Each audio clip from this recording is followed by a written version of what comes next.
Shalom, Bapak Ibu.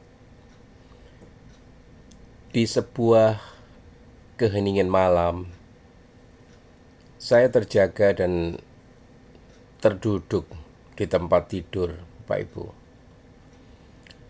Terdengar napas tenang, lembut, dan beraturan di samping saya. Sempat saya berpikir dan merenung, siapa sih sebenarnya wanita di samping saya ini? Wanita yang dalam banyak tahun mendampingi saya dengan kesetiaan yang sudah teruji, Bapak Ibu. Dan lama juga saya pikir, siapa sih diri saya ini yang memperoleh kehormatan untuk mendapatkan semua karunia luar biasa ini dari Tuhan. Dan akhirnya saya bertanya, siapa sebenarnya kau ini, Tuhan? Malam itu sunyi, Bapak Ibu. Bukan sekedar sunyi tanpa suara ya, tetapi sunyi yang berbicara ini Bapak Ibu. Di antara detak jam yang pelan dan hembusan angin yang tidak terlihat, engkau terjaga, duduk, dan di sampingmu ada sebuah kehidupan. Bukan sekedar tubuh yang terbaring, tetapi sebuah jiwa yang telah berjalan bersamamu melewati musim demi musim. Napasnya tenang, teratur, seperti Mazmur tanpa kata. Dan tiba-tiba hatimu bertanya,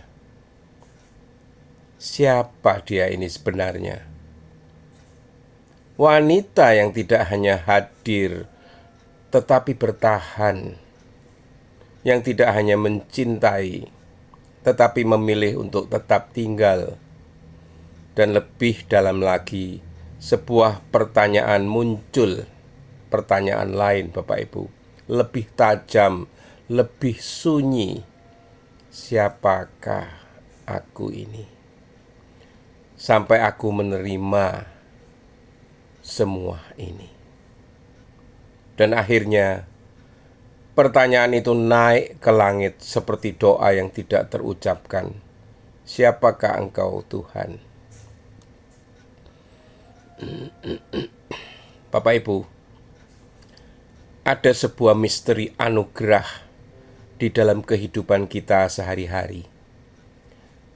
Kita sering mencari Tuhan di dalam hal-hal yang besar, Bapak Ibu. Mujizat, tanda, penglihatan, suara dari langit. Tetapi malam itu, Tuhan tidak datang di dalam gempa, tidak juga di dalam api, tidak di dalam badai.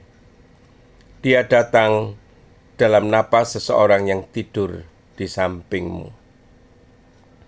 Firman berkata, setiap pemberian yang baik dan setiap anugerah yang sempurna datangnya dari atas. Itu kata Yakobus 1 ayat 17. Artinya apa, Bapak Ibu? Bahwa yang kita anggap biasa seringkali adalah mujizat yang sudah terlalu lama kita miliki. Kesetiaan itu bukan kebetulan. Kasih yang bertahan itu bukan hasil keberuntungan, Bapak Ibu. Itu adalah karya ilahi yang diam-diam berlangsung bertahun-tahun. Engkau tidak kebetulan memilih dia, dan dia tidak kebetulan memilih bertahan.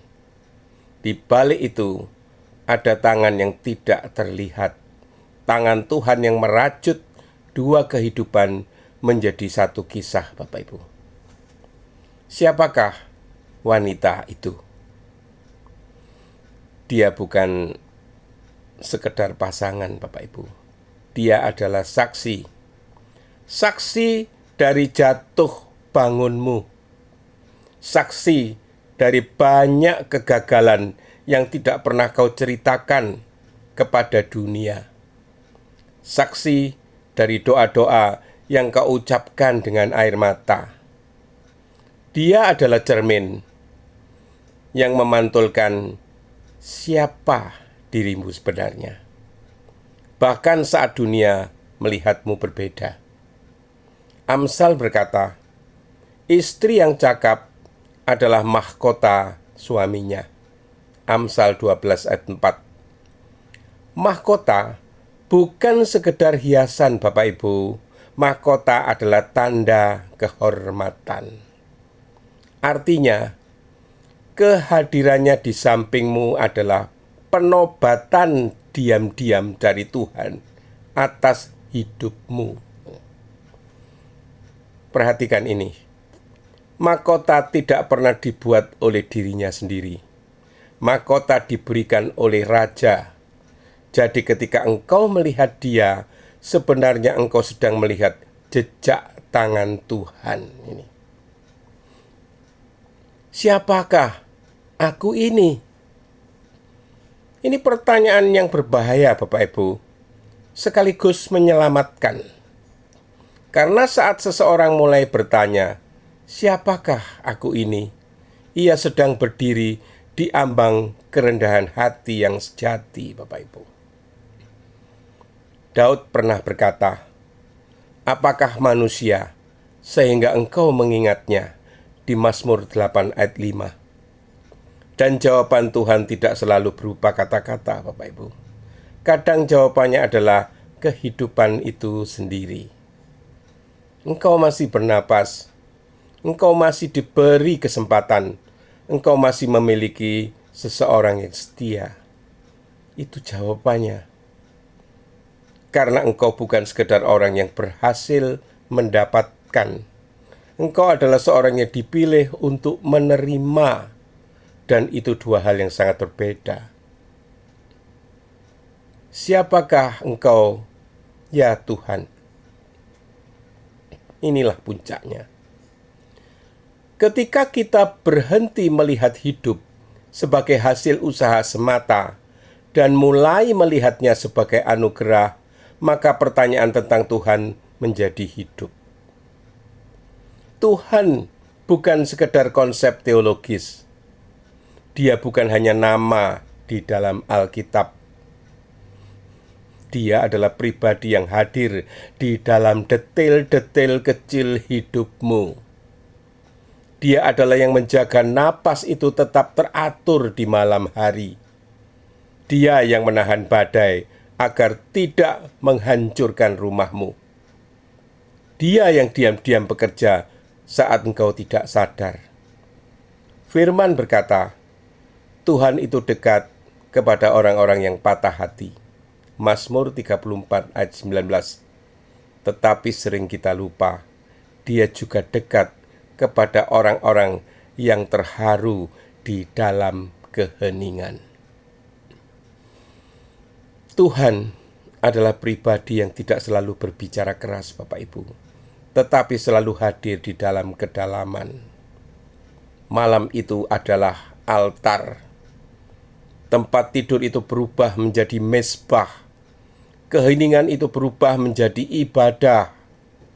Dan napas itu berubah menjadi nyanyian. Tanpa musik, tanpa liturgi, tanpa kata-kata panjang. Hanya satu hal, kesadaran bahwa Tuhan ada. Dan ketika kesadaran itu datang, hati hanya bisa berkata, aku tidak layak, tetapi aku bersyukur. Dengarkan ini baik-baik. Ada banyak orang mencari Tuhan jauh-jauh, padahal Dia sedang duduk di dalam ruang hidupmu, di dalam hidupmu, di dalam kesetiaan, di dalam hal-hal kecil yang tidak spektakuler. Tuhan berkata hari ini, aku tidak hanya hadir di Gunung Sinai, aku juga hadir di ranjangmu yang sunyi. Aku tidak hanya berbicara melalui nabi, Aku juga berbicara melalui kesetiaan yang kau lihat setiap hari. Jadi ketika malam itu datang lagi dan engkau terbangun, jangan buru-buru kembali tidur. Duduklah sejenak, dengarkan napas itu, rasakan keheningan itu, dan biarkan hatimu berdoa.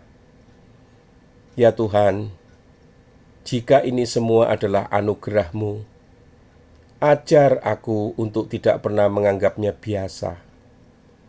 Dan jika Engkau begitu dekat, ajar aku untuk mengenal-Mu lebih dalam, bahkan dalam diam. Karena sesungguhnya di antara napas yang tenang dan malam yang sunyi, Engkau sedang berdiri di hadapan kekekalan. Amin.